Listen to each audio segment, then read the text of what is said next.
If you want to continue to follow our adventure, click subscribe. So you don't miss anything, click the bell notification. Yesterday we went to town, as I showed you in yesterday's video, and of course I'll put a link to that video right here. And in that video we spent the day at the beach and soaking up the sun and went and bought some groceries. I think we got there around 11 o'clock. And then we came back to the campground around 8 o'clock. Just had an absolute fantastic time. And this is, you know, this forest right here, what you're seeing, and things like that, the beach, which is only, you know, a few miles down the road, is the reason I do this lifestyle. A lot of people ask me, you know, if it's such a bad time out here, why do you do this lifestyle? You're going to have a bad time no matter where you're at. But I feel like it's my responsibility to talk about the good, the bad, the ugly, so you're completely aware of what's going to happen when you come out here. Yes, you get to spend a beautiful, wonderful day at the beach. Nice sunny day, 68 degrees. And then you get to do a live feed right next to the ocean with the waves splashing up on the shore. You can hear it in the background. And then the rest of the week you spend in this forest. When I bring you the bad and ugly videos, you know, they're usually following a good video that I spent the day at the beach, and then when I came back to the campground, I had an experience that I think I need to share with you so you have an idea of what you're going to have to expect when you come back to the campground. We came back to the campground about 8:30, 8:45, and at the very end of at the very beginning of the campground, you know, people were still up and campfires, and so I mean it wasn't, you know, like we were being rude. We got back at a reasonable hour, so we didn't disturb anybody. You can even run your generators till 10 o'clock at this campground, so you know we still had an hour and a half before we were even past curfew. You know, we get back into our campsite, and I only take about 3 or 4 minutes to set up. You know, I lay the generator out, I chain it up to the wheel, I put a little jack on the back end of the truck so it doesn't bounce when we get in and out. And then I put a step stool out so we can get in and out of the truck easily. Then finally I prepared a pot of coffee, and I do that every night so I can just get up and boil it and I don't have to make the pot. A fellow camper who we've gotten to know really well comes over. And I was already inside the camper. All my chores have been done. I'm ready to go. And he comes over and he says, "Hey, Rob." Now, I want to talk to you about this guy just for a minute. We met him in this area on our test run. This was 2 years ago. We came down to Florida on our test run. As one of our test runs, I should say. And we met him. He asked us to help him back up his camper.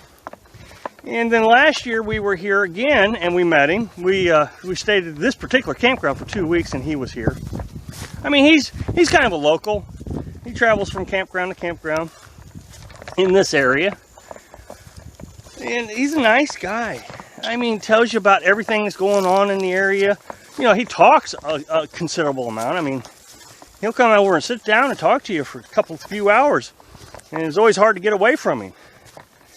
I mean, just a really nice guy. He always is offering you food. I feel like maybe he doesn't make a lot of money, so I don't take his food. I always politely decline it. But, I mean, he'll give you anything, even though he doesn't have it. So we get back last night, and he comes over to the campground. Now, he's playing a small handheld radio, and he says, "Hey, Rob." And I come out of the campground. Now I got my big spotlight in my hand because I just got done setting up. I was just got done. So I hadn't set it down yet. So I came out with the spotlight on. So, "What's up? How are you doing?" He's holding a cup, a flashlight, nothing unusual. And then he starts cussing up a storm. He's getting in my face. And he's not cussing at me. I mean, he's not upset with me. He's just upset.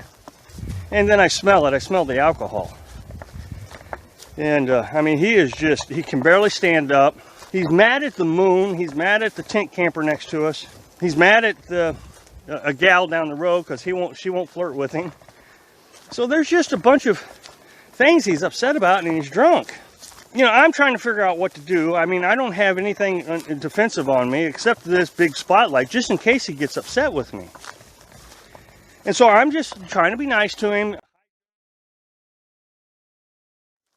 I'm calming him down a little bit. So I start thinking about, okay, if he gets mad at me, what am I going to do?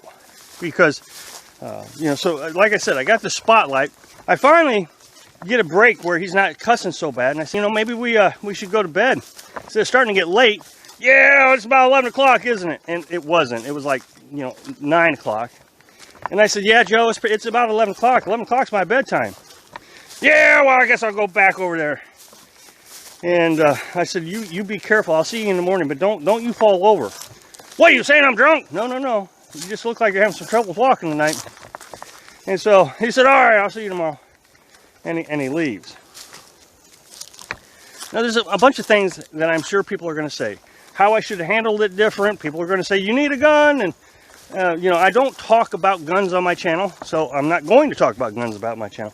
That's why I say you need your defensive. It could be bear spray.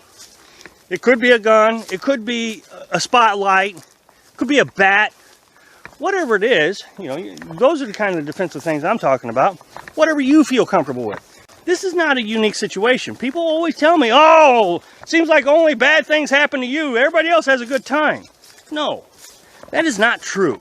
They're not telling you the whole story. This happens all the time. I see it with other campers. I see drunk people going over the other campers and doing the same thing to them as what this guy did to us. Just made a video the other day where I told you somebody sat down at our picnic table and was upset with us and used a cuss word to identify us because I guess we didn't want to, you know, we didn't talk to him. So every situation is its own situation. There's just no one answer. You just handle each situation the best you can. So be safe out there. Thanks for watching. Click like if you like the video, and happy travels.